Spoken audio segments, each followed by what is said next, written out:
Hello my dear students, today we are going to discuss a very important topic of P block which is known as nitric acid. In the previous lecture we discussed about ammonia molecule. पिछले class में हम लोगों ने ammonia molecule के बारे में पढ़ा। Ammonia का इंट्रोडक्शन पार्ट मैंने आपको बताया। अमोनिया का इंडस्ट्रियल मेथड ऑफ प्रिपरेशन जिसको हम लोग हैबर्स प्रोसेस कहते थे ये भी मैंने बताया, जो आपको एग्जामिनेशन पॉइंट ऑफ व्यू से बहुत इंपॉर्टेंट है। उसके बाद हम लोगों ने अमोनिया का केमिकल प्रॉपर्टी डिस्कस किया, जहां मेटल सोडियम के साथ सोडामाइड बना था। क्लोरीन एक्सेस में लेने पर आपका एक्सप्लोसिव कंपाउंड NCl3 बना था, लेकिन अमोनिया को एक्सेस में लेने पर सॉल्ट बना था जिसका नाम अमोनियम क्लोराइड था। CO2 के साथ रिएक्शन करने पर यूरिया बनता है, मतलब फर्टिलाइजर बनता है। और इस तरीके से हमने सीखा कि अमोनिया का यूज फर्टिलाइजर बनाने में, एक्सप्लोसिव बनाने में यूज किया जाता है, और साथ ही साथ अमोनिया जो है वो कोल्ड स्टोर में यूज किया जाता है for preserving of fruits and vegetables. तो अमोनिया आपके एग्जामिनेशन पॉइंट ऑफ व्यू से इंपॉर्टेंट था स्टूडेंट। उससे भी कहीं ज्यादा इंपॉर्टेंट है आज का टॉपिक नाइट्रिक एसिड। और मैंने आपको पहले क्या बताया था कि इस टॉपिक में सबसे ज्यादा स्टूडेंट को प्रॉब्लम कहां पर होता है, स्ट्रक्चर बनाने में और रिएक्शन को कंप्लीट करने में, जो आपको नहीं आता है। शायद ही आप में से इक्का दुक्का लोग होंगे जिनको रिएक्शन पूरा करने आता है। जनरली हम लोग का बेसिक्स इतना कमजोर होता है कि हम लोग रिएक्शन को कंप्लीट नहीं कर पाते हैं। कुछ अगर ट्रिक्स हम लोग याद रखें, कुछ अगर हम लोग पॉइंट्स अगर हम लोग याद रखें, तो बहुत इजी वे में हम लोग रिएक्शन को कंप्लीट कर सकते हैं और उसको मेमोराइज करने का जरूरत नहीं है स्टूडेंट। तो चलिए आइए सबसे पहले हम लोग नाइट्रिक एसिड का इंट्रोडक्शन पार्ट देखते हैं। सबसे पहली बात आया कि नाइट्रिक एसिड का मॉलिक्यूलर फॉर्मूला क्या है स्टूडेंट। तो नाइट्रिक एसिड का मॉलिक्यूलर फॉर्मूला है HNO3। तो इसका मतलब है कहीं भी अगर नाइट्रिक एसिड लिखा हुआ रहेगा तो आप समझ जाइएगा HNO3 के बारे में बात किया जा रहा है। यहाँ पर सेंट्रल एलिमेंट कौन है, वही होगा जिसका साइज बड़ा होगा, जिसका इलेक्ट्रोनेगेटिविटी कम होगा और जिसका नंबर कम होगा। तो हाइड्रोजन से तो बड़ा साइज नाइट्रोजन और ऑक्सीजन का है, मतलब इन्हीं दोनों में से कोई एक सेंट्रल एलिमेंट होगा। और फिर क्या देख रहे हैं, सेकंड कंडीशन क्या था, इलेक्ट्रोनेगेटिविटी कम होना चाहिए। तो इलेक्ट्रोनेगेटिविटी कम होने के साथ साथ और उसका नंबर भी कम होना चाहिए। तो उस हिसाब से यहाँ पर सेंट्रल एलिमेंट कौन है, नाइट्रोजन है स्टूडेंट। और नाइट्रोजन यहाँ पर अपने हाईएस्ट ऑक्सीडेशन स्टेट में है। और हाईएस्ट ऑक्सीडेशन स्टेट कहने का मतलब जितना उसके वैलेंस सेल में इलेक्ट्रॉन है वो सब का सब यूज कर दिया। या हाईएस्ट ऑक्सीडेशन स्टेट कहने का मतलब है कि वो अपना ऑक्सीडेशन स्टेट ग्रुप नंबर के बराबर शो कर रहा है। मतलब नाइट्रोजन 5th ग्रुप का मेंबर है तो वो +5 ऑक्सीडेशन स्टेट शो कर रहा है। इसे हम आगे देखेंगे। हाँ जी, सिंस ये जो कंपाउंड है, ये जो मॉलिक्यूल आपके सामने लिखा हुआ स्टूडेंट, ये डिसोसिएट होके H+ प्रोटॉन को रिलीज करता है, हाइड्रोनियम आयन को रिलीज करता है, इसीलिए इस कंपाउंड को कहा गया है एसिड कहा गया है। और ये जो एसिड है इसमें 3 एलिमेंट प्रेजेंट हैं, हाइड्रोजन, ऑक्सीजन और नॉन मेटल। हाइड्रोजन, ऑक्सीजन और नॉन मेटल से मिलकर बनने वाले एसिड को हम लोग कहते हैं ऑक्सी एसिड। सिंस ये ऑक्सी एसिड में सेंट्रल एलिमेंट नाइट्रोजन है, इसीलिए कहा गया है ऑक्सी एसिड ऑफ नाइट्रोजन। अब इसका दूसरा नाम क्या होता है, जैसे एक नाम तो हो गया नाइट्रिक एसिड, अब दूसरा नाम क्या होता है, तो इसका दूसरा नाम है my dear student aqua fortis. अपने स्कूल के लैब में, अपने कॉलेज के लैब में आप लोगों ने नाइट्रिक एसिड कंटेनर में, बॉटल में, बीकर में रखा हुआ देखा होगा आप लोगों ने। तो वो जो आपका रखा हुआ नाइट्रिक एसिड है वो कलरलेस होता है, उसका कलर जो होता है वो वाटर जैसा होता है, मतलब वो कलरलेस होता है, वो लिक्विड स्टेट में पाया जाता है, कलरलेस होता है, वाटर के जैसा, इसीलिए इसका नाम में लिखा गया है एक्वा। अब फोर्टिस का क्या मतलब होता है, फोर्टिस का मतलब होता है स्ट्रॉन्ग। तो ले देखिए स्टूडेंट, एक्वा फोर्टिस का मतलब होता है स्ट्रॉन्ग वाटर। अगर कहीं डिस्कस किया जाए तो समझ जाना कि ये नाइट्रिक एसिड है। अब स्ट्रॉन्ग क्यों कहा गया, स्ट्रॉन्ग इसलिए कहा गया स्टूडेंट कि जो बहुत लेस रिएक्टिव मेटल होते हैं, गोल्ड और सिल्वर, आपने देखा होगा आपके घर में जो मम्मी दीदी या और भी जो लेडीज वगैरह हैं वो अपने ज्वेलरीज वगैरह जो खरीदती हैं वो गोल्ड और सिल्वर होता है। और वो गोल्ड और सिल्वर जो होता है वो जल्दी कॉरोड नहीं होता है, वो जल्दी जंग नहीं लगता है। क्यों? उसका रिएक्टिविटी बहुत कम है, वो किसी के साथ उसका रिएक्ट करने का टेंडेंसी बहुत कम है। लेकिन नाइट्रिक एसिड एक ऐसा कंपाउंड है जो कुछ हद तक गोल्ड, सिल्वर और प्लैटिनम के साथ भी रिएक्ट कर सकता है। अब बात आया स्टूडेंट नेचर के बारे में। तो सिंस ये कंपाउंड डिसोसिएट होकर H+ देता है, इसीलिए हम कह रहे हैं कि जो इसका नेचर है, ये नेचर है स्ट्रॉन्ग एसिड। स्ट्रॉन्ग एसिड के साथ साथ आप ये भी याद रखेंगे, अपने कॉपी में लिख लेंगे कि ये एक ऑक्सीडाइजिंग एजेंट है।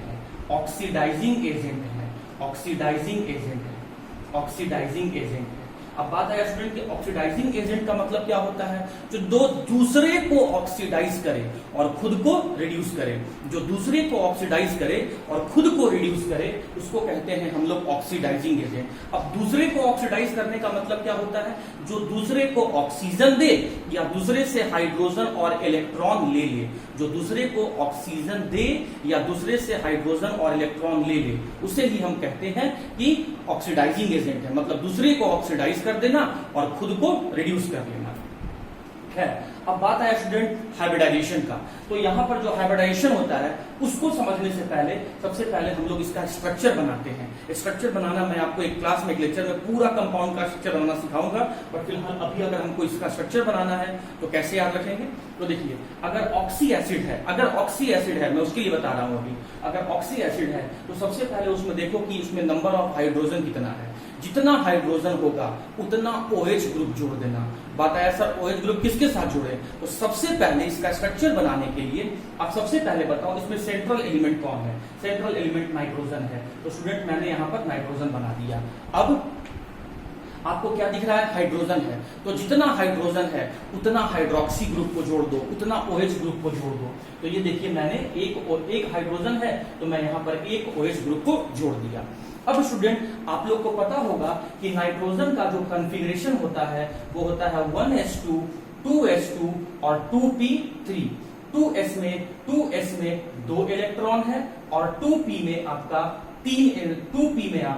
3 इलेक्ट्रॉन है, जिसे मैं ऐसे यहां पर शो करके दिखा दिया।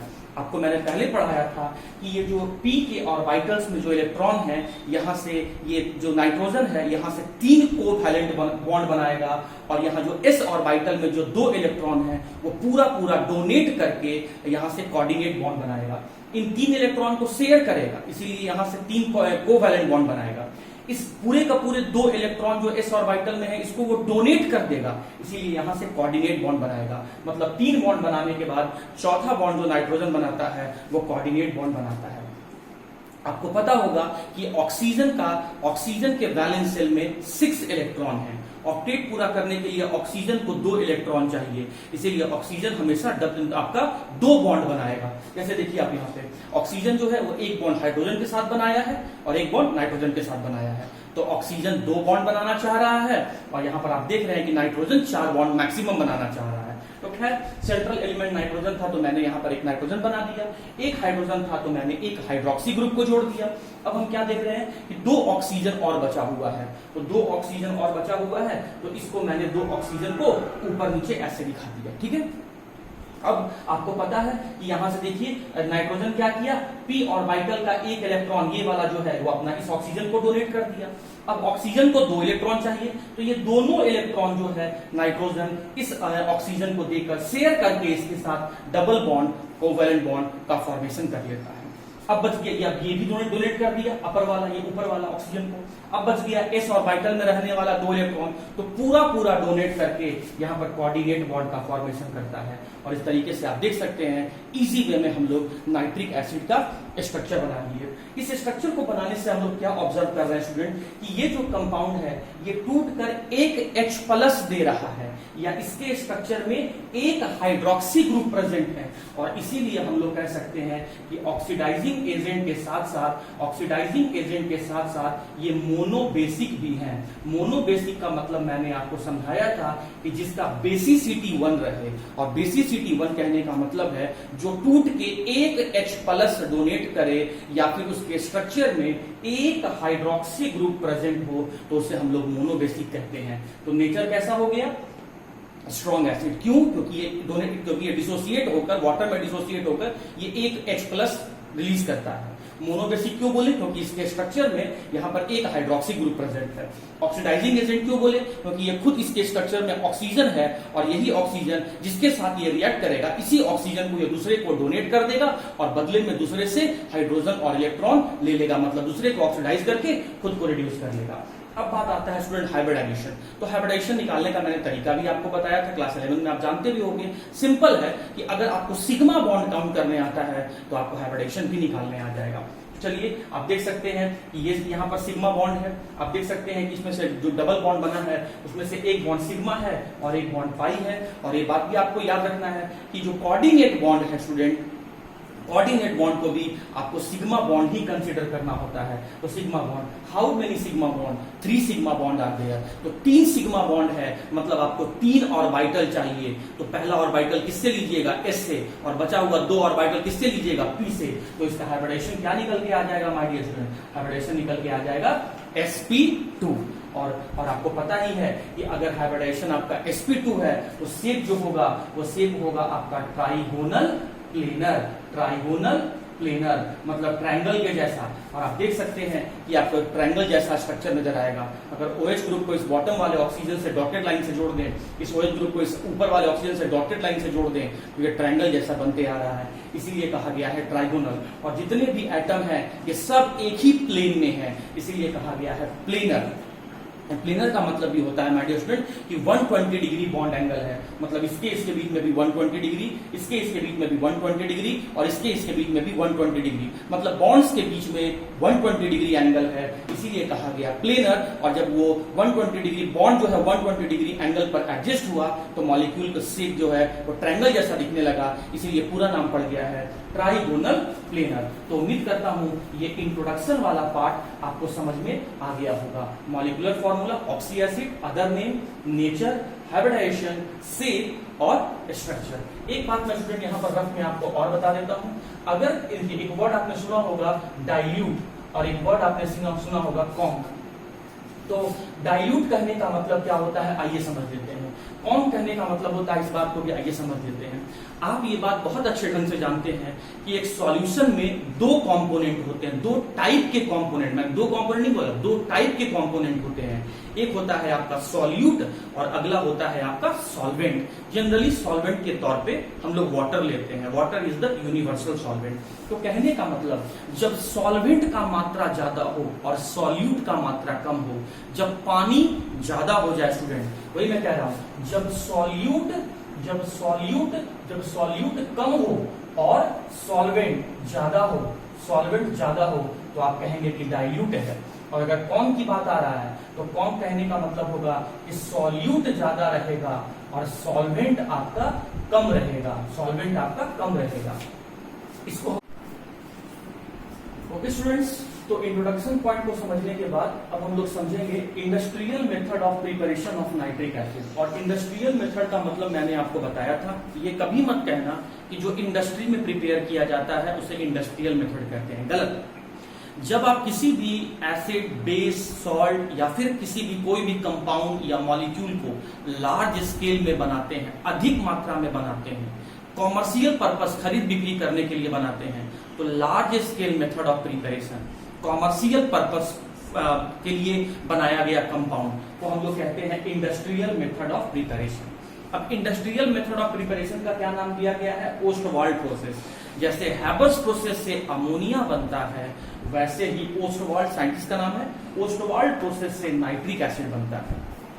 अब स्टूडेंट, नाइट्रिक एसिड बनाने का क्या तरीका, क्या आपको याद रखना है? तो 3 डिफरेंट स्टेप में आपको नाइट्रिक एसिड का प्रिपरेशन याद रखना है। जैसा कि आप देख रहे हैं कि नाइट्रिक एसिड के फॉर्मूला में सेंट्रल एलिमेंट नाइट्रोजन है और नाइट्रोजन से पहले जुड़ा हुआ है हाइड्रोजन। तो नाइट्रोजन पहले मतलब HNO3 बनाने के लिए आपको एक ऐसा कंपाउंड लेना पड़ेगा, एक ऐसा मॉलिक्यूल लेना पड़ेगा जिसमें नाइट्रोजन और हाइड्रोजन दोनों अवेलेबल है। और नाइट्रोजन और हाइड्रोजन जिसमें दोनों अवेलेबल है, उस मॉलिक्यूल का नाम क्या है? उस मॉलिक्यूल का नाम है अमोनिया। तो मैंने यहाँ पर अमोनिया मॉलिक्यूल ले लिया, ठीक है। अब पहले इस ट्रिक को समझ लो। देखो, पहला स्टेप में क्या करना, अमोनिया से नाइट्रिक ऑक्साइड बनाना। इसका नाम है नाइट्रिक ऑक्साइड, या नाइट्रिक ऑक्साइड नहीं बोलना चाहते हो तो इसको बोलो नाइट्रोजन मोनो ऑक्साइड, क्योंकि एक ही ऑक्सीजन है। फिर सेकंड स्टेप में क्या करेंगे, नाइट्रोजन मोनो ऑक्साइड को हम लोग नाइट्रोजन डाई ऑक्साइड में कन्वर्ट करेंगे, मतलब नाइट्रिक ऑक्साइड को नाइट्रस ऑक्साइड में कन्वर्ट करेंगे। और थर्ड स्टेप में क्या करेंगे, नाइट्रोजन डाई ऑक्साइड को नाइट्रिक एसिड में कन्वर्ट करेंगे। अब बात आया ये कैसे करेंगे, तो जब हम अमोनिया से जब हम नाइट्रोजन मोनो ऑक्साइड या नाइट्रिक ऑक्साइड बनाएंगे तो देखिए हमको इसमें ऑक्सीजन जोड़ना होगा, तभी यहाँ पर ये वाला मॉलिक्यूल बन के आएगा। तो ऑक्सीजन जोड़ने का प्रोसेस को हम लोग क्या कहते हैं, ऑक्सीडेशन, मतलब हमको यहाँ ऑक्सीडेशन करना होगा। फिर क्या देख रहे हैं, नाइट्रिक ऑक्साइड से जब हम नाइट्रस ऑक्साइड बना रहे हैं तो फिर ऑक्सीजन का नंबर बढ़ गया, मतलब फिर हमको ऑक्सीजन के साथ रिएक्शन करवाना होगा, मतलब हमें यहाँ भी ऑक्सीडेशन करना होगा। अब थर्ड स्टेप में आप क्या देख रहे हैं कि थर्ड स्टेप में देख रहे हैं स्टूडेंट कि इस बना हुआ कंपाउंड में प्रोडक्ट में हाइड्रोजन भी है और ऑक्सीजन भी बढ़ा हुआ है। यहाँ 2 ऑक्सीजन तो यहाँ 1 ऑक्सीजन, 3 ऑक्सीजन हो गया ना। तो इस कंपाउंड तक जाने में हमें हाइड्रोजन भी चाहिए और ऑक्सीजन भी चाहिए, मतलब इसका रिएक्शन हमको वाटर के साथ करवाना पड़ेगा, मतलब हमको हाइड्रोलाइसिस करवाना पड़ेगा, हाइड्रोलाइसिस। तो पहला और दूसरा स्टेप में ऑक्सीडेशन और तीसरा स्टेप में आप हाइड्रोलाइसिस करेंगे। तो इस तरीके से आप इसके ओस्टवाल्ड प्रोसेस को या नाइट्रिक एसिड के फॉर्मेशन को याद रख सकते हैं। तो चलिए, मैंने पहला स्टेप में क्या किया, अमोनिया लिया और उसका मैंने क्या करवाया, ऑक्सीडेशन करवाया, ऑक्सीडेशन करवाया। ध्यान दीजिएगा स्टूडेंट, पहले मैंने अमोनिया लिया और उसका मैंने ऑक्सीडेशन करवाया, मतलब ऑक्सीजन के साथ रिएक्शन करवाया। आप जानते हैं कि ऑक्सीजन ऑक्सीजन के बीच में डबल बॉन्ड होता है, इस बॉन्ड को तोड़ने के लिए हमको एनर्जी बहुत ज्यादा चाहिए, बॉन्ड डिसोसिएशन एनर्जी ज्यादा है, इसीलिए हम लोग कैटलिस्ट के फॉर्म में प्लैटिनम यूज करते हैं। ये भी बात आप याद रखिएगा कि ओस्टवाल्ड प्रोसेस में मतलब नाइट्रिक एसिड बनाने के लिए हम लोग प्लैटिनम कैटलिस्ट यूज करते हैं और बहुत हाई टेम्परेचर लेते हैं, दैट इज 1100 केल्विन टेम्परेचर हम लोग यूज करते हैं। अब रिएक्शन कैसे पूरा करें, देखो इस वाले में मॉलिक्यूल में हाइड्रोजन दिख रहा है, इस वाले मॉलिक्यूल में तुमको ऑक्सीजन दिख रहा है, तो हाइड्रोजन ऑक्सीजन जब आपस में रिएक्ट करेगा तो वाटर मॉलिक्यूल का फॉर्मेशन करेगा। अब वाटर मॉलिक्यूल बन गया तो देखो उसके अलावा और क्या क्या बनेगा, तो यहाँ से आप देख सकते हैं कि अभी भी नाइट्रोजन यहाँ नहीं बना है, मतलब जो भी कंपाउंड यहाँ बनेगा उसमें आपका नाइट्रोजन बनेगा।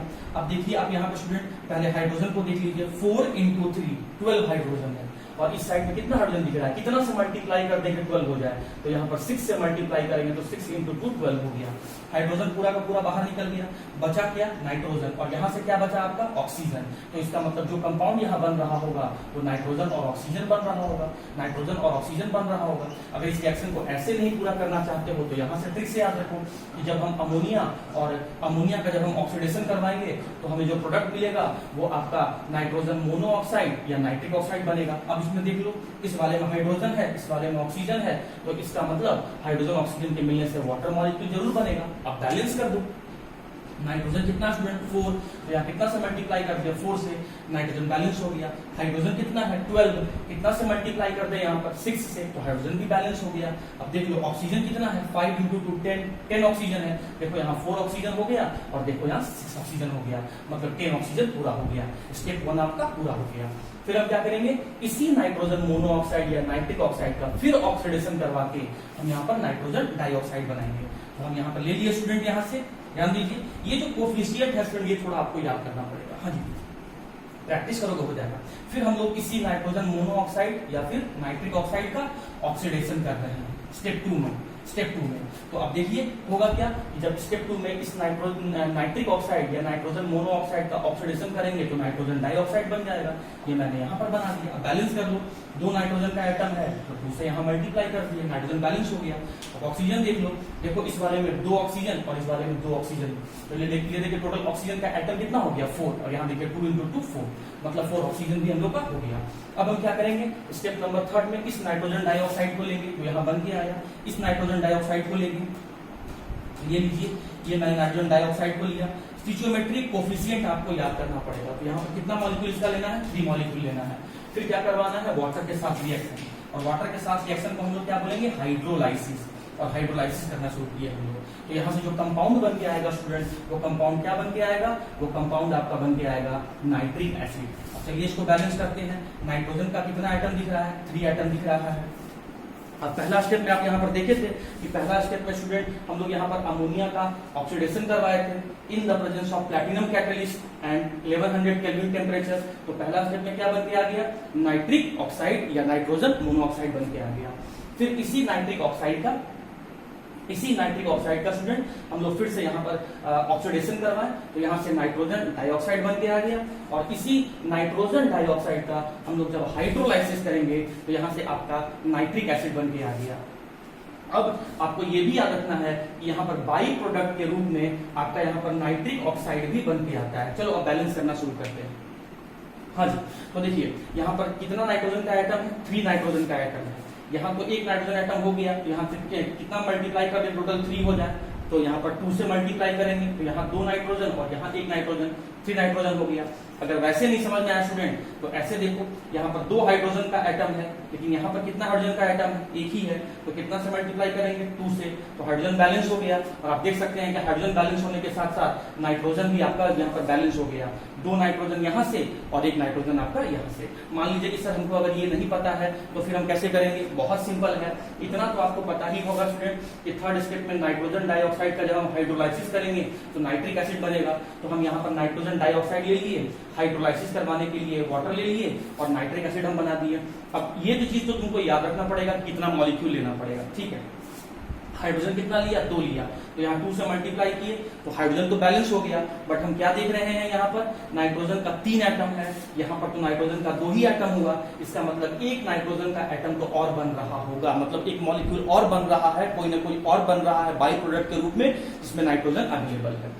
चलो हाइड्रोजन और नाइट्रोजन बैलेंस हो गया, तो अब क्या बचा, ऑक्सीजन। तो देखिए यहाँ पर 3 × 2 6 ऑक्सीजन यहाँ दिख रहा है आपको, और यहाँ पर एक 7 ऑक्सीजन दिख रहा है, और यहाँ से क्या दिख रहा है, 3 × 2 6 ऑक्सीजन, मतलब एक ऑक्सीजन और बचा हुआ है, तो यहाँ पर एक ऑक्सीजन और बना हुआ होगा। इस तरीके से आप देख सकते हैं आपका जो नाइट्रिक एसिड है वो बन के तैयार हो गया। अगर आप इस हल्का सा इस प्रोसेस को आप याद रखते हैं, इसमें कोफिशिएंट को आप याद रखते हैं, तो आप इस तरीके से नाइट्रिक एसिड का प्रिपरेशन कोई दिमाग में आप रख सकते हैं। और इसके प्रिपरेशन का क्या नाम है, पोस्टवार्ड प्रोसेस।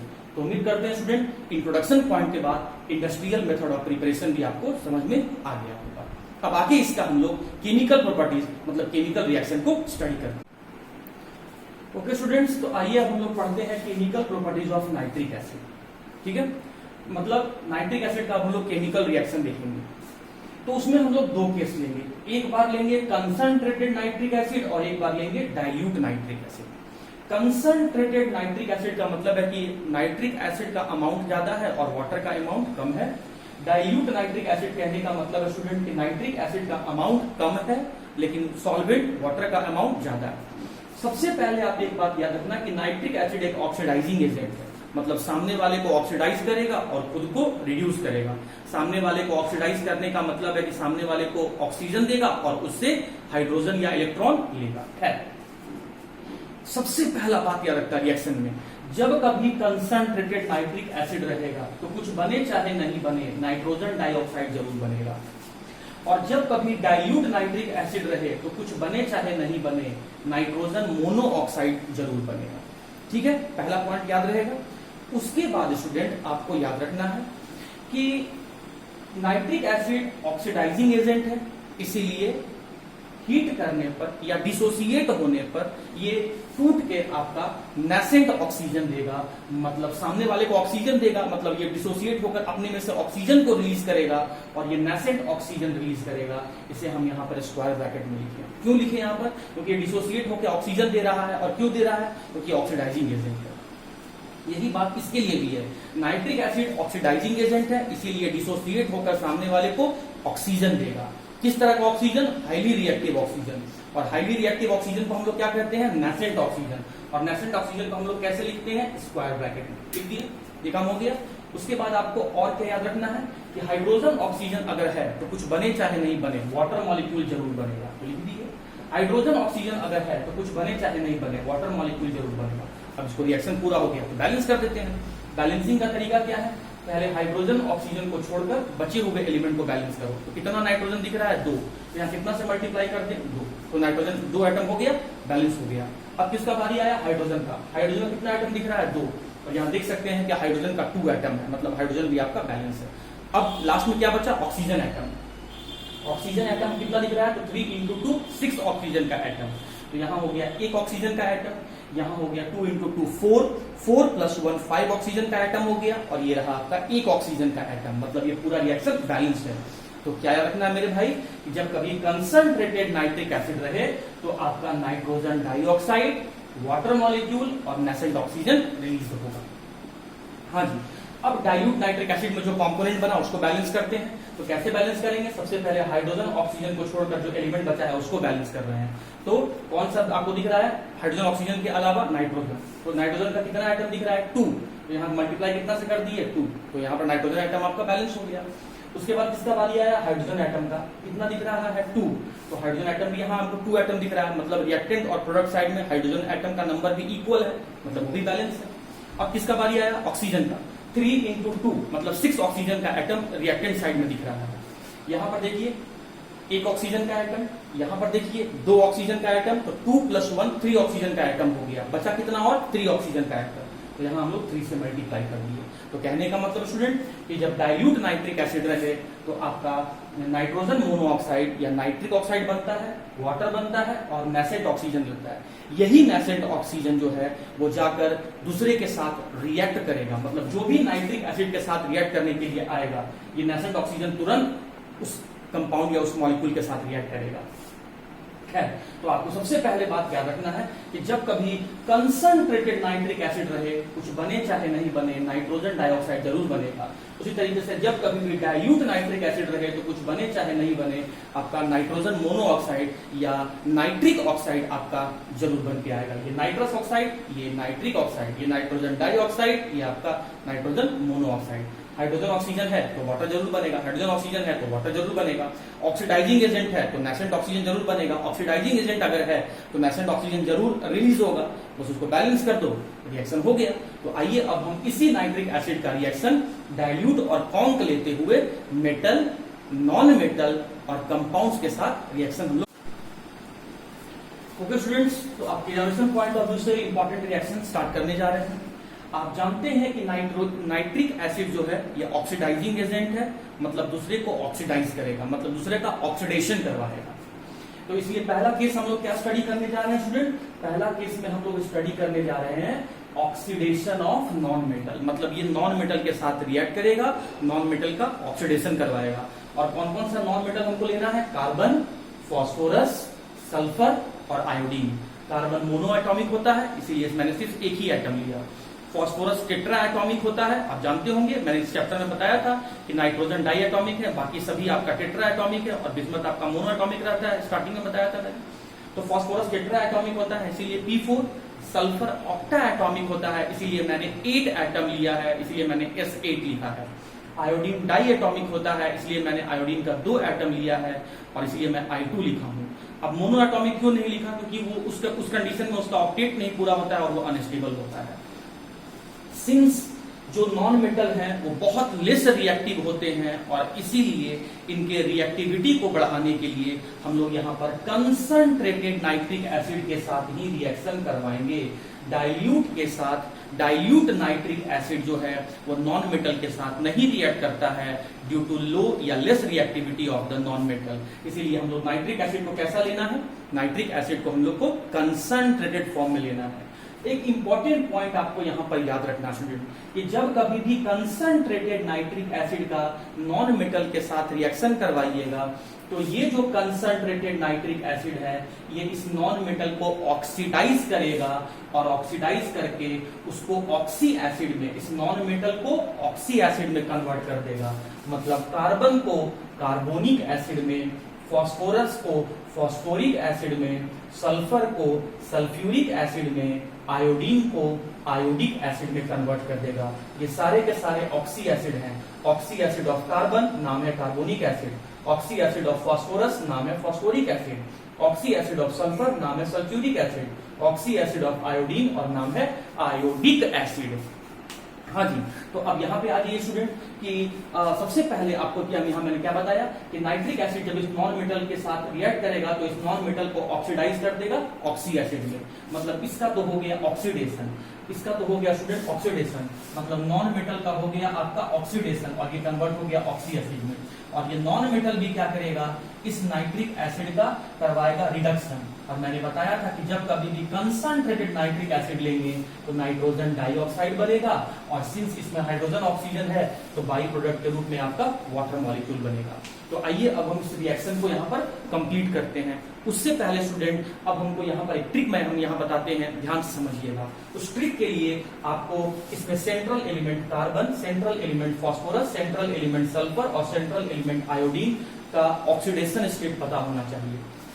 ये बात आप बहुत अच्छे ढंग से जानते हैं कि जब कभी भी हाइड्रोजन नॉन मेटल के साथ जुड़ता है तो हाइड्रोजन का ऑक्सीडेशन स्टेट +1 होता है। तो देखिए +1 × 2 कितना हो गया 2, प्लस कार्बन का तो निकालना ही है तो x, ऑक्सीजन का ऑक्सीडेशन स्टेट -2, -2 × 3 कितना हो गया -6। अब इसके ऊपर कोई चार्ज नहीं है तो इक्वल टू हो गया 0। सॉल्व करेंगे तो कितना आ रहा है कार्बन का ऑक्सीडेशन स्टेट +4। चलिए अब नीचे वाले का निकालते हैं। हाइड्रोजन जब कभी भी नॉन मेटल के साथ जुड़ता है तो हाइड्रोजन का ऑक्सीडेशन स्टेट +1, तो +1 × 3 कितना हो गया 3। फास्फोरस का निकालना है तो ये हो गया आपका x, ऑक्सीजन का -2, -2 × 4 कितना हो गया -8। इस मॉलिक्यूल के ऊपर कोई चार्ज नहीं है तो इक्वल टू 0। सॉल्व करेंगे तो x इक्वल टू कितना आ गया स्टूडेंट +5, मतलब फास्फोरस का ऑक्सीडेशन स्टेट यहाँ +5 है। इसमें देखिए हाइड्रोजन का ऑक्सीडेशन स्टेट 1 +1 × 2 कितना हो गया 2, प्लस सल्फर का ऑक्सीडेशन स्टेट x, ऑक्सीजन का ऑक्सीडेशन स्टेट क्या मानना है -2 × 4 कितना हो गया -8। इसके ऊपर कोई चार्ज नहीं है तो इक्वल टू 0। सॉल्व करेंगे तो सल्फर का ऑक्सीडेशन स्टेट कितना आ गया +6। अब इसमें आ जाएगा हाइड्रोजन का ऑक्सीडेशन स्टेट 1, आयोडीन का ऑक्सीडेशन स्टेट क्या मानना है x, ऑक्सीजन का कितना होता है -2, -2 × 3 कितना हो गया -6। इस मॉलिक्यूल के ऊपर कोई चार्ज नहीं है तो इक्वल टू 0। सॉल्व किया तो यहाँ पर कितना आ गया स्टूडेंट, ये आ गया आपका यहाँ पे 5। तो चलिए अब अगर आप ऑक्सीडेशन स्टेट निकालना जान गए, समझ गए, तो बस आप ट्रिक समझ गए। तो देखिए आप यहाँ पे सिंस कार्बोनिक एसिड में कार्बन का ऑक्सीडेशन स्टेट +4 है तो इसका मतलब हमें यहाँ पर 4 नाइट्रिक एसिड का मॉलिक्यूल लेना है। ठीक है, अब ध्यान दीजिएगा, समझना, यहाँ से कंफ्यूजिंग हो जाएगा नहीं तो समझना, प्लीज कंफ्यूज हो जाओगे, ध्यान समझना। फास्फोरस का ऑक्सीडेशन स्टेट +5 है, ठीक है, तो एक फास्फोरस का ऑक्सीडेशन स्टेट +5, तो यहाँ पर 4 फास्फोरस है तो 5 × 4 कितना हो गया 20। तो हम यहाँ पर 20 नाइट्रिक एसिड का मॉलिक्यूल लेंगे। सर ऊपर में क्यों नहीं लिए थे, एक कार्बन का ऑक्सीडेशन स्टेट +4 और यहाँ एक ही कार्बन था इसीलिए मैंने 4 लिख दिया। अब देखिए एक सल्फर एटम का ऑक्सीडेशन स्टेट +6 और कितना सल्फर है 48 सल्फर है तो 6 × 8 कितना हो गया 48। एक आयोडीन का +5 तो 2 आयोडीन का कितना हो जाएगा 10, तो यहाँ मैं 10 नाइट्रिक एसिड मॉलिक्यूल ले लिया। तो ये भी मैंने आपको याद करने का तरीका सिखा दिया। अब आप जानते हैं कि नाइट्रिक एसिड इसका ऑक्सीडेशन करवाएगा, कार्बन का ऑक्सीडेशन करवाएगा और कार्बन को ऑक्सीडाइज कर देगा उसके ऑक्सी एसिड में, और कार्बन का ऑक्सी एसिड का नाम क्या है कार्बोनिक एसिड। फॉर्मूला क्या है H2CO3, तो मैं यहाँ H2CO3 लिख दिया। उसके बाद अगर कंसंट्रेटेड नाइट्रिक एसिड लिए हैं तो नाइट्रोजन डाइऑक्साइड बनेगा, और हाइड्रोजन ऑक्सीजन है तो वाटर मॉलिक्यूल जरूर बनेगा। अब इसको बैलेंस कर दो स्टूडेंट। चलो कार्बन का नंबर कितना है 1 तो कार्बन बैलेंस हो गया। नाइट्रोजन का नंबर कितना है 4, तो यहाँ कितना से मल्टीप्लाई कर दे हम लोग 4 से मल्टीप्लाई कर दिए। ठीक है, अब बात आया हाइड्रोजन ऑक्सीजन का। हाइड्रोजन का कितना आइटम दिख रहा है 4, तो यहाँ 2 हो गया और यहाँ 2 हो गया, मतलब हाइड्रोजन आइटम आपका बैलेंस हो गया। ऑक्सीजन का नंबर कितना दिख रहा है 4 × 2 या 4 × 3 12 ऑक्सीजन का आइटम। यहाँ है 3 ऑक्सीजन का आइटम, यहाँ है आपका 8 ऑक्सीजन का एटम, 4 × 2 8, तो 8 और 3 हो गया 11 और ये हो गया 1 12। रिएक्शन कंप्लीट हो गया। नाम क्या है carbonic acid, carbonic acid, carbonic acid, carbonic acid. चलिए हो गया। अब आइए स्टूडेंट, आप जानते हैं कि नाइट्रिक एसिड इस फास्फोरस को ऑक्सीडाइज करेगा, किसमें बदल देगा उसके ऑक्सी एसिड में। क्या नाम है फास्फोरिक एसिड। क्या फॉर्मूला है H3PO4, लिख दिए हम लोग H3PO4। और कंसंट्रेटेड नाइट्रिक एसिड है तो खुद इसका ऑक्सीडेशन होकर किसमें बदल जाएगा नाइट्रोजन डाइऑक्साइड में, और हाइड्रोजन ऑक्सीजन अवेलेबल है तो आपका वाटर मॉलिक्यूल बनेगा कि बनेगा। चलिए बैलेंस करते हैं। फास्फोरस का कितना आइटम दिख रहा है 4, तो यहाँ हम कितना से मल्टीप्लाई कर दें हम लोग यहाँ कितना से मल्टीप्लाई कर दें 4 से, तो ये 4 से मल्टीप्लाई कर दें, फास्फोरस बैलेंस हो गया। अब बात आया नाइट्रोजन का, कितना नाइट्रोजन का एटम दिख रहा है 20, तो यहाँ कितना से मल्टीप्लाई करना पड़ेगा 20 से, तो नाइट्रोजन भी बैलेंस हो गया। अब हाइड्रोजन ऑक्सीजन को बैलेंस करते हैं। हाइड्रोजन कितना दिख रहा है 20 हाइड्रोजन का एटम दिख रहा है, यहाँ कितना हो गया 4 इंटू 3 12 हाइड्रोजन का एटम हो गया। अभी हमको और 8 हाइड्रोजन का एटम चाहिए 20 पूरा करने के लिए, और 8 को पूरा 8 करने के लिए हम यहाँ 4 से मल्टीप्लाई कर दिए, तो 8 हाइड्रोजन एटम यहाँ हो गया और 12 हाइड्रोजन एटम यहाँ हो गया, मतलब 20 हाइड्रोजन एटम हो गया। अब आ गया ऑक्सीजन का बारी, लास्ट में जो बचा 20 इंटू 3 60 ऑक्सीजन का एटम 60। यहाँ देखो कितना है 4 इंटू 4 16, 16 यहाँ हो गया, देखो यहाँ लिखा मैं 16 तो यहाँ हो गया। अब 20 इंटू 2 40, 40 यहाँ हो गया, ठीक है, और 4 यहाँ हो गया।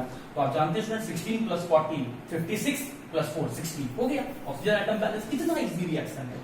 हाँ चलिए अब देखिए नाइट्रिक एसिड इस सल्फर का ऑक्सीडेशन करेगा, किसमें बदल देगा, ऑक्सी एसिड सल्फ्यूरिक एसिड में।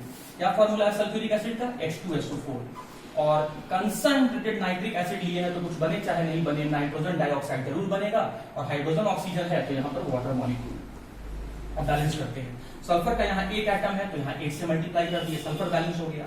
नाइट्रोजन का 48 एटम है तो स्टूडेंट हम लोग यहाँ पर 48 से मल्टीप्लाई कर दिए तो नाइट्रोजन भी बैलेंस हो गया। हाइड्रोजन यहाँ 48 है तो यहाँ हाइड्रोजन कितना हो गया 16, बचा कितना, देखिए यहाँ 16 हो गया, यहाँ 16 हाइड्रोजन हो गया, हमें टोटल कितना हाइड्रोजन चाहिए 48, तो बचा कितना 32।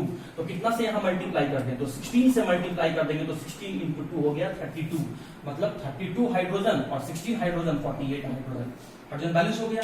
अब बात है स्टूडेंट आपका ऑक्सीजन का, तो आप देखिएगा ऑक्सीजन भी आपका यहाँ पर बैलेंस है। आप कैलकुलेशन करके देखना, हाइड्रोजन के साथ साथ ऑक्सीजन भी बैलेंस हो गया होगा। चलो अब यहाँ पे आ जाओ, टाइम कम है। हाँ जी, तो ये नाइट्रिक एसिड इस आयोडीन का ऑक्सीडेशन करवाएगा, किसमें बदल देगा, आयोडिक एसिड में। क्या फॉर्मूला है आयोडिक एसिड का, HiO3 हो गया। और कौन नाइट्रिक एसिड है तो कुछ बने चाहे नहीं बने, नाइट्रोजन डाइऑक्साइड जरूर बनेगा, और हाइड्रोजन ऑक्सीजन है तो वाटर मॉलिक्यूल जरूर बनेगा बाई प्रोडक्ट के फॉर्म में। चलो अब बैलेंस करते हैं, आयोडीन का 2 एटम है तो यहाँ 2 से मल्टीप्लाई कर दिया, आयोडीन बैलेंस हो गया। नाइट्रोजन का 10 एटम है तो यहाँ हम जो 5 से मल्टीप्लाई कर दिए तो नाइट्रोजन भी बैलेंस हो गया, सॉरी 10 है ना, तो हम लोग यहाँ पर 10 नाइट्रोजन से 10 से मल्टीप्लाई कर दिए तो नाइट्रोजन यहाँ बैलेंस हो गया। अब बात आया हाइड्रोजन का, तो यहाँ 10 हाइड्रोजन का एटम है, तो देखिए 2 हाइड्रोजन यहाँ हो गया, और देख सकते हैं 10 हाइड्रोजन का एटम है रिएक्टेड साइड में, प्रोडक्ट साइड में भी हमको 10 चाहिए। यहाँ से कितना हाइड्रोजन दिख रहा है 2, बचा कितना 8, तो कितना से मल्टीप्लाई कर दे 4 से, तो यहाँ 8 और यहाँ 2, 10 हाइड्रोजन का एटम हो गया।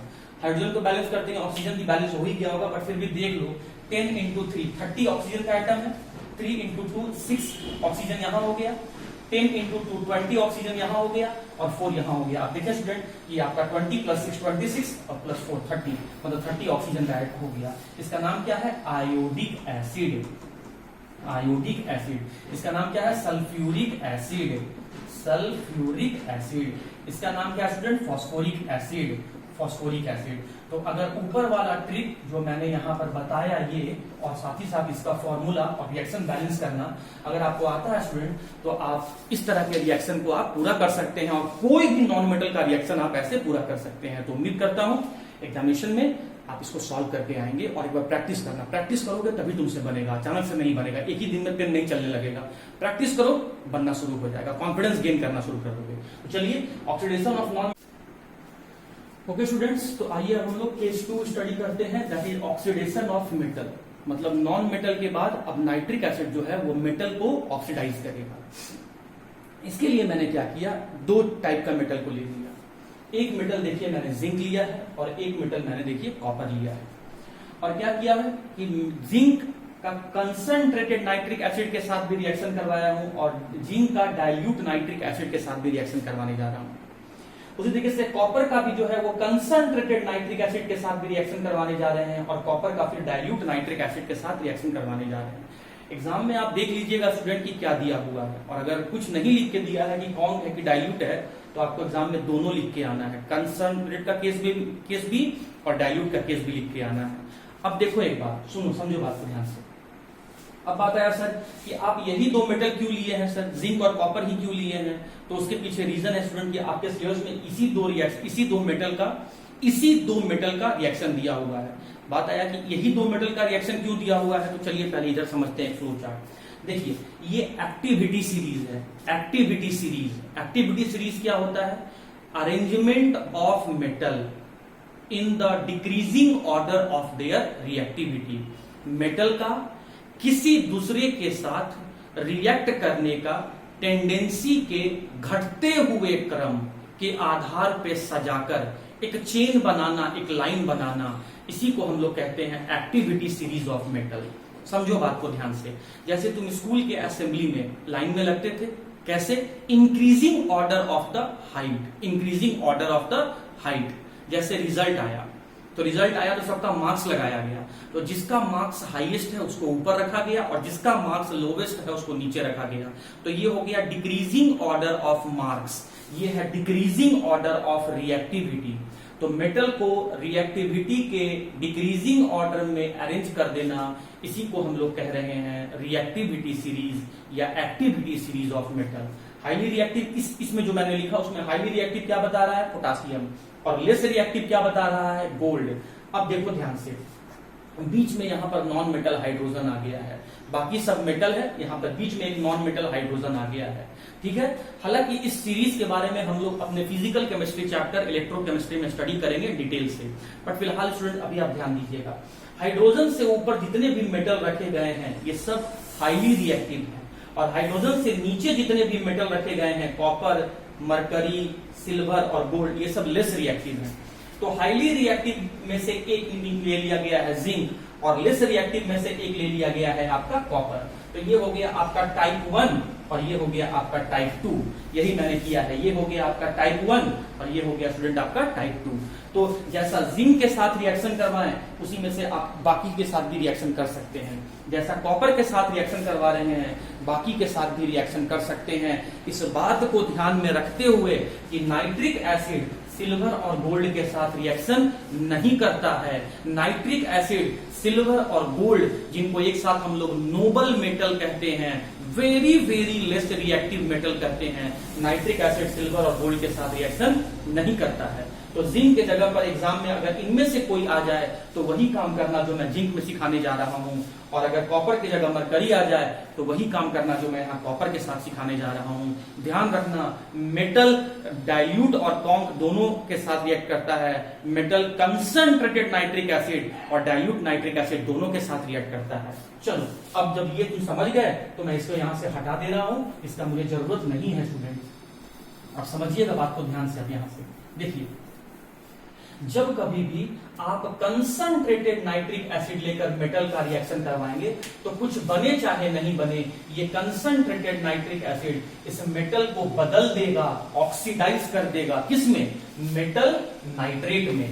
और खुद नाइट्रिक एसिड किसमें कन्वर्ट हो जाएगा? कंसंट्रेटेड है तो कुछ बने चाहे नहीं बने, नाइट्रोजन डाइऑक्साइड जरूर बनेगा, और हाइड्रोजन ऑक्सीजन है तो बाई प्रोडक्ट के रूप में वाटर मॉलिक्यूल जरूर बनेगा। अब आप अगर मेटल यहाँ पर जिंक ले रहे हो तो जिंक के लिए मैंने Zn लिखा, और नाइट्रेट का सिंबल याद होगा आपको, NO3 होता है, NO3 माइनस चार्ज होता है नाइट्रेट का। आप जानते हैं स्टूडेंट, जिंक का मोस्ट कॉमन ऑक्सीडेशन स्टेट +2 होता है। ये मैंने आपको ट्रांजिशन मेटल डी ब्लॉक में आपको बताया था कि बाकी सभी मेटल जो हैं वो +2 के अलावा +3, +4, +5 मतलब वेरिएबल ऑक्सीडेशन स्टेट शो करते हैं, लेकिन जिंक सिर्फ एक ही ऑक्सीडेशन स्टेट शो करता है, सेकेंड ग्रुप का है, इसीलिए +2 ऑक्सीडेशन स्टेट ही शो करता है। डी ब्लॉक में मैंने आपको पढ़ाया था। हाँ जी, अब जो ये आपको ऊपर चार्ज दिख रहा है, ये चार्ज को क्रॉस कर दो तो यहाँ 2 जो है वो नीचे चला जाएगा और 1 जो है यहाँ चला आएगा, तो ये बन जाएगा ZnNO3 का होल 2। तो ये बन गया आपका जिंक नाइट्रेट का फॉर्मूला। अगर जिंक के जगह में आप मेटल कॉपर लोगे तो मैंने बताया था +2 और +1 और +2 में कॉपर जो है वो +2 में ज्यादा स्टेबल है, तो मेटल मैंने कॉपर लिया तो +2 लिखा, और नाइट्रेट के लिए मैंने NO3 माइनस लिखा। अब ये चार्ज को आप क्रॉस कर दो तो ये बन के आएगा CuNO3 का होल 2। इसका नाम है क्यूप्रिक नाइट्रेट और इसका नाम है जिंक नाइट्रेट। और जब भी कभी भी कंसंट्रेटेड नाइट्रिक एसिड मेटल के साथ रिएक्ट करेगा तो 3 कंपोनेंट बनाना। तो चलो पहले मैं कॉन्क वाला दोनों केस सॉल्व कर देता हूं। हाईली रिएक्टिव मेटल जिंक भी लेंगे, लेस रिएक्टिव मेटल कॉपर भी लेंगे। चलो स्टार्ट करते हैं। हाँ जी, तो कंसंट्रेटेड नाइट्रिक एसिड जिंक के साथ रिएक्ट किया तो क्या बनाएगा? Zinc nitrate. और जिंक नाइट्रेट का मैंने फॉर्मूला अभी भी आपको बताया स्टूडेंट, ZnNO3 का होल 2 हो गया। और अगर आप कॉन्क लिए हो, कॉन्क फॉर्म लिए हो, तो कुछ बने चाहे नहीं बने, कुछ बने चाहे नहीं बने, आपका NO2 मॉलिक्यूल जरूर बनेगा, और हाइड्रोजन ऑक्सीजन होने के कारण से वाटर मॉलिक्यूल बनेगा। बैलेंस कर दो। जिंक का एक एटम, तो जिंक का यहाँ एक एटम। नाइट्रोजन का 4 एटम, पहले हाइड्रोजन ऑक्सीजन को मत बैलेंस करना, पहले हाइड्रोजन ऑक्सीजन को छोड़कर जो भी एलिमेंट और दिख रहा होगा उसको बैलेंस करना। तो यहाँ से मुझे जिंक दिखा और यहाँ से मुझे नाइट्रोजन दिख रहा है, तो जिंक एक एटम था तो वो तो बैलेंस दिख रहा है। नाइट्रोजन का 4 एटम है, तो देखिए यहाँ पर 2 एटम हो गया नाइट्रोजन का, तो बचा कितना एटम 2, तो यहाँ पर 2 से मैंने बैलेंस मल्टीप्लाई कर दिया तो नाइट्रोजन बैलेंस हो गया। अब हाइड्रोजन का बारी आया, 4 हाइड्रोजन, तो 4 हाइड्रोजन से देखिए यहाँ तो हाइड्रोजन है नहीं, यहाँ तो हाइड्रोजन है नहीं, तो यहाँ मैं 2 से मल्टीप्लाई किया तो 4 हाइड्रोजन का एटम हो गया। अब आया ऑक्सीजन का, 4 इंटू 3 12, मतलब रिएक्टेंट के साइड में 12 ऑक्सीजन का एटम है। अब प्रोडक्ट के साइड में देख लो, 3 इंटू 2 6 ऑक्सीजन का एटम हो गया, 2 इंटू 2 4, 6 प्लस 4 10 ऑक्सीजन का एटम हो गया। और 2 यहाँ देख लीजिए, ऑक्सीजन भी बैलेंस है, रिएक्शन भी कंप्लीट है, नाम जरूर से लिख के आना, जिंक नाइट्रेट, नाइट्रोजन डाइऑक्साइड और वाटर। अब आ जाओ कॉपर में, मैंने क्या बोला, जब कभी भी कंसंट्रेटेड नाइट्रिक एसिड मेटल के साथ रिएक्ट करेगा तो मेटल नाइट्रेट बनाएगा, और कॉपर के साथ जब वो नाइट्रिक एसिड रिएक्ट करेगा तो कौन सा मेटल नाइट्रेट बना रहा है, क्यूप्रिक नाइट्रेट। और क्यूप्रिक नाइट्रेट का मैंने फॉर्मूला क्या अभी बताया आपको, CuNO3 का होल 2, और ये हो गया आपका क्यूप्रिक नाइट्रेट, क्यूप्रिक नाइट्रेट। और स्टूडेंट मैंने अभी अभी आपको कहा था कि जब कभी भी कंसंट्रेटेड नाइट्रिक एसिड रहेगा तो कुछ बने चाहे नहीं बने, नाइट्रोजन डाइऑक्साइड जरूर बनेगा और हाइड्रोजन ऑक्सीजन होने के कारण से वाटर मॉलिक्यूल बनेगा। अब इसको बैलेंस कर दो, इसको आप स्टूडेंट यहाँ पर बैलेंस कर दीजिए। तो आपको ध्यान में रखना है कि कॉपर और ये जो नाइट्रिक एसिड है यहाँ पर, इसका देखिए जिंक के साथ यहाँ पर आपका यहाँ 4 कंसंट्रेटेड, आप यहाँ पर 4 मॉलिक्यूल लिए थे, यहाँ भी आपको 4 मॉलिक्यूल ही लेना है। चलो स्टार्ट करते हैं। कॉपर का एक एटम है, तो कॉपर का एक एटम मैंने यहाँ पर रख दिया। अब बात आया स्टूडेंट कि नाइट्रोजन का 4 एटम है, तो यहाँ पर मैंने नाइट्रोजन का यहाँ पर मैंने 4, यहाँ पर 2 एटम हो गया, तो नाइट्रोजन का यहाँ पर 2 मल्टीप्लाई कर दिया, तो 2 नाइट्रोजन यहाँ और 2 नाइट्रोजन यहाँ, तो इसका मतलब ये हो गया मेरा 4 नाइट्रोजन का एटम। ठीक है, कॉपर और नाइट्रोजन बैलेंस हो गया। अब बात आया हाइड्रोजन का, तो कितना हाइड्रोजन का एटम दिख रहा है 4, और 4 हाइड्रोजन में से देखिए यहाँ तो एक भी हाइड्रोजन नहीं है, यहाँ भी हाइड्रोजन नहीं है, तो यहाँ मैं 2 से और मल्टीप्लाई कर दिया, 2 से मल्टीप्लाई कर दिया, तो 2 इंटू 2 4 हाइड्रोजन एटम प्रोडक्ट के साइड में और 4 हाइड्रोजन एटम रिएक्टेंट के साइड में बैलेंस हो गया। अब बात आया ऑक्सीजन का, तो 4 इंटू 3 12 ऑक्सीजन का एटम जो है मुझे रिएक्टेंट साइड दिख रहा है। यहाँ तो ऑक्सीजन एटम कितना है 3 इंटू 2 6, यहाँ कितना है 2 इंटू 2 4, 6 प्लस 4 हो गया 10 ऑक्सीजन का एटम, और यहाँ हो गया 2, मतलब मेरा ऑक्सीजन भी बैलेंस हो गया और रिएक्शन पूरा हो गया। और नाम क्या इसका उसमें, क्यूप्रिक नाइट्रेट। अब बात आया कि यहाँ डाइल्यूट के साथ क्या करना है। तो स्टूडेंट डाइल्यूट के साथ एक बात आपको ध्यान में रखना होगा, ध्यान से समझिएगा बात को। देखो जब कभी भी डाइल्यूट नाइट्रिक, यहां तो देखो कल इसके समझ लो, जब कभी भी डाइल्यूट नाइट्रिक एसिड लोगे तो कुछ बने चाहे नहीं बने, नाइट्रोजन मोनोऑक्साइड या इसी का नाम है नाइट्रिक ऑक्साइड जरूर बनेगा, और साथ ही साथ बाई प्रोडक्ट के फॉर्म में वाटर मॉलिक्यूल जरूर बनेगा। लेकिन यहां पर ये क्वेश्चन एग्जाम में कई बार पूछा हुआ है स्टूडेंट, जिंक का डाइल्यूट नाइट्रिक एसिड के साथ, क्यों, क्योंकि यहां थोड़ा सा एक्सेप्शन हो जाता है। अब जब कभी भी डाइल्यूट नाइट्रिक एसिड जिंक के साथ रिएक्ट करेगा तो वहां पर डाइल्यूट के केस में क्या बन के आ रहा था, नाइट्रोजन मोनोऑक्साइड, लेकिन जिंक के साथ ऐसा नहीं होगा। और सिर्फ जिंक के साथ ही नहीं, बाकी जो आप देख रहे हैं हाईली रिएक्टिव उनके साथ भी होगा कि जिंक जब डाइल्यूट नाइट्रिक एसिड के साथ रिएक्ट करेगा तो नाइट्रोजन मोनोऑक्साइड, नाइट्रिक ऑक्साइड नहीं बनेगा, लाफिंग गैस बनेगा। लाफिंग गैस का नाम है, फॉर्मूला है N2O, और इसका नाम वैसे हो जाएगा डाई नाइट्रोजन मोनोऑक्साइड। मैं फिर से बोल रहा हूं स्टूडेंट, मैंने इससे पहले भी, मैं अभी भी बता रहा था कि जब कभी कॉपर और डाइल्यूट HNO3 लीजिएगा तो नाइट्रोजन मोनोऑक्साइड बनता है, डाइल्यूट HNO3 लीजिएगा तो नाइट्रोजन मोनोऑक्साइड बनता है। लेकिन एक्सेप्शनली जब आप डाइल्यूट नाइट्रिक एसिड जिंक के साथ लीजिएगा तो लाफिंग गैस बनेगा, जिसका फॉर्मूला N2O है। बस ये बात याद रखना, बाकी सब कुछ कॉमन है। हाँ जी, नाइट्रिक एसिड और मेटल रिएक्ट किया तो क्या बनेगा, मेटल नाइट्रेट। कौन सा मेटल नाइट्रेट यहां बनेगा, जिंक नाइट्रेट। कौन सा मेटल नाइट्रेट यहां बनेगा, cupric nitrate, cupric nitrate, cupric nitrate. Dilute के साथ क्या बनेगा, नाइट्रिक ऑक्साइड या नाइट्रोजन मोनोऑक्साइड। लेकिन जिंक और डाइल्यूट HNO3 के साथ क्या बनेगा, लाफिंग गैस। और हाइड्रोजन ऑक्सीजन है तो कुछ बने चाहे नहीं बने, वाटर मॉलिक्यूल जरूर बनेगा। चलो अब बैलेंस कर देते हैं, हो जाएगा रिएक्शन कंप्लीट। जिंक का कितना एटम है, हाँ ये आपको याद रखना पड़ेगा, कोफिशिएंट आपको याद रखना पड़ेगा 4 और 10। हाँ जी, जिंक का कितना एटम है 4, कितना से मल्टीप्लाई कर दिया 4 से। नाइट्रोजन का कितना एटम दिख रहा है 10, कितना से मल्टीप्लाई कर दिया 5 से। नाइट्रोजन का भी आपका सॉरी आप यहाँ देख सकते हैं स्टूडेंट कि यहाँ पर 4 इंटू 2, देखिए ना यहाँ पर 2 नाइट्रोजन है, 2 इंटू 4 यहाँ पर कितना हो गया 8 और ये हो गया आपका 2, मतलब 10 नाइट्रोजन एटम आपका प्रोडक्ट साइड में भी हो गया। अब आया हाइड्रोजन का बात, हाइड्रोजन का कितना एटम दिख रहा है 10, तो यहाँ तो हाइड्रोजन है नहीं, यहाँ हाइड्रोजन है तो कितना से मल्टीप्लाई करते हैं 5 से, तो 10 हाइड्रोजन हो गया। अब हाइड्रोजन अगर बैलेंस हो तो ऑक्सीजन भी बैलेंस हो गया होगा। 10 इंटू 3 30 ऑक्सीजन का एटम, तो देखिए 3 इंटू 6, 3 इंटू 2 6 और 6 इंटू 4 24, यहाँ 24 ऑक्सीजन हो गया, यहाँ 1 25 हो गया और यहाँ 5 30 ऑक्सीजन बैलेंस हो गया। अब यहाँ देखो इसको बैलेंस करना है। कॉपर का कितना एटम दिख रहा है 3, तो यहाँ हम लोग 3 से मल्टीप्लाई कर दिए। नाइट्रोजन का कितना एटम दिख रहा है 8, तो यहाँ देखिए यहाँ पर 2, हाइड्रोजन का 2 है ना, 2 इंटू 3 6, नाइट्रोजन तो मुझे यहाँ दिख रहा है, तो यहाँ कितना से और मल्टीप्लाई कर दें 8 पूरा करने के लिए 2 से और मल्टीप्लाई कर दीजिए, तो 2 नाइट्रोजन यहाँ और 6 नाइट्रोजन यहाँ, तो ये हो गया आपका 8 नाइट्रोजन। नाइट्रोजन भी बैलेंस हो गया। अब बात आया हाइड्रोजन का, हाइड्रोजन कितना एटम दिख रहा है 8, इसमें तो हाइड्रोजन है नहीं, इसमें हाइड्रोजन है नहीं, और यहाँ पर हमको 8 हाइड्रोजन करने के लिए 4 से मल्टीप्लाई कर दिए। अगर हाइड्रोजन बैलेंस है तो ऑक्सीजन भी बैलेंस हो गया होगा, लेकिन चलो कंफर्मेशन के लिए चेक कर लेते हैं। 8 इंटू 3 मतलब आपका 24 ऑक्सीजन है, और यहाँ देखिए 3 इंटू 2 6 और 6 इंटू 3 18, मतलब 18 ऑक्सीजन तो यहाँ दिख रहा है, 2 ऑक्सीजन यहाँ दिख रहा है 20 हो गया, और 1 ऑक्सीजन यहाँ दिख रहा है, मतलब आप देख सकते हैं कि यहाँ पर ऑक्सीजन आपका सॉरी यहाँ 4 ऑक्सीजन दिख रहा है, तो आपका 18 और 2 20 और 4 24 हो गया।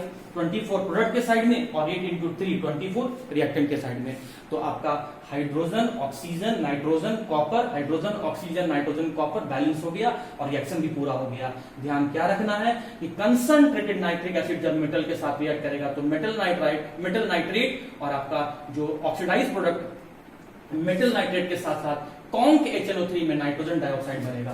बस डाइल्यूट में एक बात याद रखना है कि कॉपर के साथ तो कोई दिक्कत नहीं है, कॉपर के साथ तो आपका यही नाइट्रोजन मोनोऑक्साइड बनेगा, लेकिन जिंक के साथ में laughing gas that is N2O, इसका chemical name die nitrogen monoxide है, ये बन के आ जाएगा। तो इस तरीके से स्टूडेंट केस नंबर 2 भी पूरा हो गया, ऑक्सीडेशन ऑफ मेटल भी हम लोग स्टडी कर लेंगे। ओके स्टूडेंट्स, तो लास्ट केस हम लोग डिस्कस करने जा रहे हैं, केस 3 हम लोग डिस्कस करने जा रहे हैं, that is oxidation of compound. और कौन सा कंपाउंड हम लोग ले रहे हैं, हाइड्रोजन सल्फाइड। मैंने आपको क्या बताया था कि नाइट्रिक एसिड एक ऑक्सीडाइजिंग एजेंट है, मतलब या तो दूसरे को ऑक्सीडाइज करेगा और खुद को रिड्यूस करेगा, मतलब दूसरे को ऑक्सीजन देगा और या तो दूसरे से हाइड्रोजन और इलेक्ट्रॉन ले लेगा। तो जब नाइट्रिक एसिड इससे हाइड्रोजन ले लेगा तो क्या बच जाएगा, सल्फर, मतलब नाइट्रिक एसिड जो है वो हाइड्रोजन सल्फाइड को ऑक्सीडाइज करके सल्फर में बदल देता है। अगर आप ये याद रखेंगे तो आप रिएक्शन को पूरा कर सकते हैं। मैंने फिर वही केस किया, हाइड्रोजन सल्फाइड का एक बार मैं कंसंट्रेटेड नाइट्रिक एसिड के साथ रिएक्शन करवाया और एक बार डाइल्यूट के साथ, और आप रिएक्शन पूरा कर सकते हैं स्टूडेंट। तो कंसंट्रेटेड नाइट्रिक एसिड इससे इसको ऑक्सीडाइज कर देगा, मतलब इससे हाइड्रोजन ले लेगा, तो हाइड्रोजन ले लेगा तो क्या बचा इसका, सल्फर। उसके बाद कंसंट्रेटेड नाइट्रिक एसिड अगर है तो कुछ बने चाहे नहीं बने, क्या बनेगा आपका, नाइट्रोजन डाइऑक्साइड, और हाइड्रोजन ऑक्सीजन प्रेजेंट है तो क्या बन जाएगा आपका वाटर मॉलिक्यूल। अब बैलेंस कर दो स्टूडेंट, सल्फर का कितना आइटम दिख रहा है 1, बैलेंस है। नाइट्रोजन का कितना आइटम दिख रहा है 2, यहाँ पे 2 से मल्टीप्लाई कर दिए, नाइट्रोजन भी बैलेंस हो गया। अब हाइड्रोजन का कितना आइटम दिख रहा है, यहाँ पर 2 एटम और यहाँ पर 2 एटम, 4 हाइड्रोजन का एटम दिख रहा है, तो यहाँ 2 से मल्टीप्लाई कर दिए तो हाइड्रोजन भी बैलेंस हो गया। अब ऑक्सीजन का देखते हैं, तो 3 इंटू 2 6 ऑक्सीजन, यहाँ ऑक्सीजन है नहीं, यहाँ 2 इंटू 2 4 ऑक्सीजन और यहाँ 2 ऑक्सीजन, बैलेंस हो गया। इसमें आ जाओ। उसके बाद आपको पता है कि नाइट्रिक एसिड क्या करता है, सामने वाले को ऑक्सीडाइज कर देता है, मतलब या तो ऑक्सीजन देगा या उससे हाइड्रोजन और इलेक्ट्रॉन ले लेगा। हाइड्रोजन अगर इससे ले लेगा तो क्या बच गया आपका, सल्फर बच गया। डाइल्यूट नाइट्रिक एसिड है तो कुछ बने चाहे नहीं बने, नाइट्रोजन मोनोऑक्साइड मतलब नाइट्रिक ऑक्साइड बनेगा, और हाइड्रोजन ऑक्सीजन के कारण से वाटर बनेगा। चलो बैलेंस कर देते हैं। सल्फर का कितना एटम दिख रहा है, 3 एटम दिख रहा है, इसीलिए यहाँ पर सल्फर को बैलेंस करने के लिए 3 से मल्टीप्लाई कर दिए और 3 सल्फर एटम प्रोडक्ट साइड में भी हो गया। उसके बाद नाइट्रोजन का कितना एटम दिख रहा है 2, तो यहाँ 2 से मल्टीप्लाई कर दिए, नाइट्रोजन भी बैलेंस हो गया। हाइड्रोजन देखिए यहाँ पर 2 इंटू 3 6 और इसमें देखिए 2, मतलब 8 हाइड्रोजन है, और 1 हाइड्रोजन के लिए हम लोग यहाँ 4 से मल्टीप्लाई किए तो हाइड्रोजन 8 हो गया।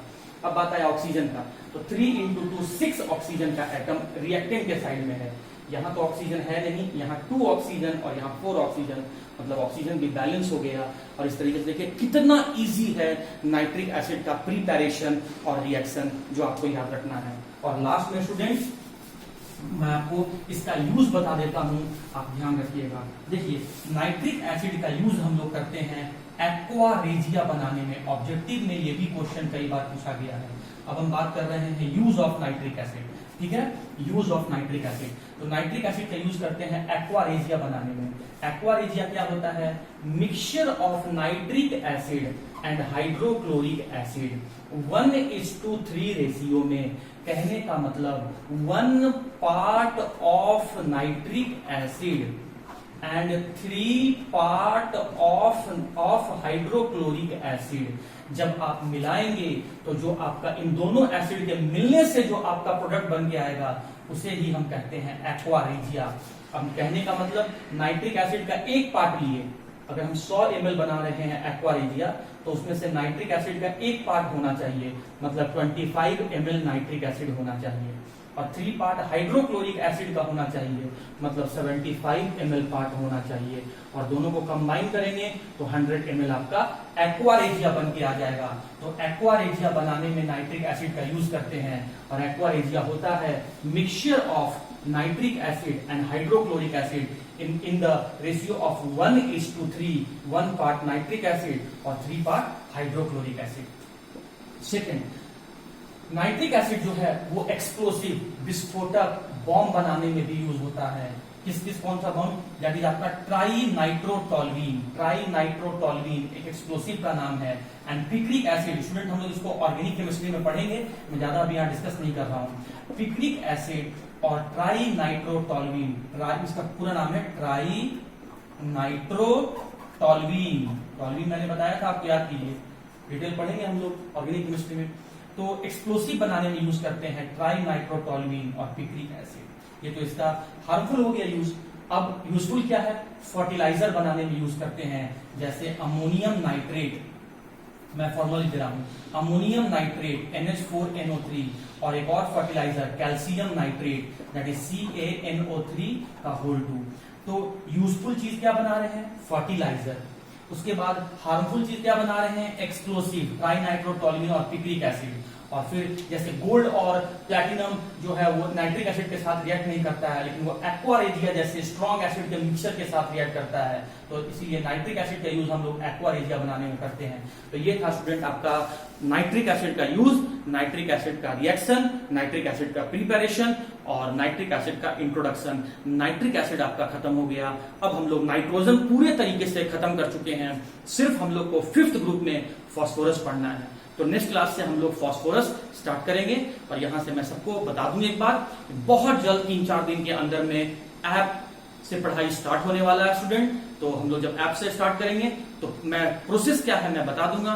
फिलहाल अभी आप प्ले स्टोर में जाकर देख सकते हैं कि मेंटर्स केमिस्ट्री क्लासेस का ऐप बन के रेडी हो चुका है, लेकिन प्रोसेस क्या है मैं बताऊंगा। एक बात और, डीपीपी जो मैंने दिया था उसमें अमोनिया और नाइट्रिक एसिड दोनों का रिएक्शन दिया था। तो उम्मीद करता हूं आज जो आप मुझे डीपीपी भेजेंगे उसमें कंप्लीट रिएक्शन होना चाहिए, पूरा डीपीपी बना हुआ होना चाहिए। इन केस अगर आप डीपीपी नहीं भेजते हैं तो स्टूडेंट आपको ग्रुप से निकाल के बाहर कर देंगे, ऐप से भी निकाल के आपको बाहर कर देंगे। क्योंकि मेरा टारगेट है आप जितना अच्छा करेंगे, मुझे मेहनत करने में मेरा कॉन्फिडेंस लेवल, मेरा एनर्जी लेवल उतना ज्यादा बिल्डअप होगा, बूस्ट अप होगा, गेन अप होगा। एक पॉइंट और स्टूडेंट, आपके जो भी फ्रेंड जो मेंटर्स में पढ़ते थे, आपके जो भी फ्रेंड रह गए या कोई और नया भी ज्वाइन करना चाहता है तो मोस्ट वेलकम। उनको आप करेज, उनको आप कॉन्फिडेंस उनका बढ़ाइए, उनको मोटिवेट कीजिए और उनको जल्द से जल्द इस लाइव क्लासेस जो हम लोग स्टार्ट करने वाले हैं उसमें जुड़ने के लिए उन्हें समझाइए। मैं यहां से तो नहीं समझा सकता हूं और मैं समझा के उन्हें थक गया, बट फिर भी आप एज ए फ्रेंड उन्हें समझा सकते हैं, उन्हें भी छोड़ना नहीं है, उन्हें भी साथ लेके चलना है, लेकिन खुद पे ज्यादा ध्यान देते हुए प्रैक्टिस करते रहिए। तो आज के लिए इतना ही था। Till then, thank you.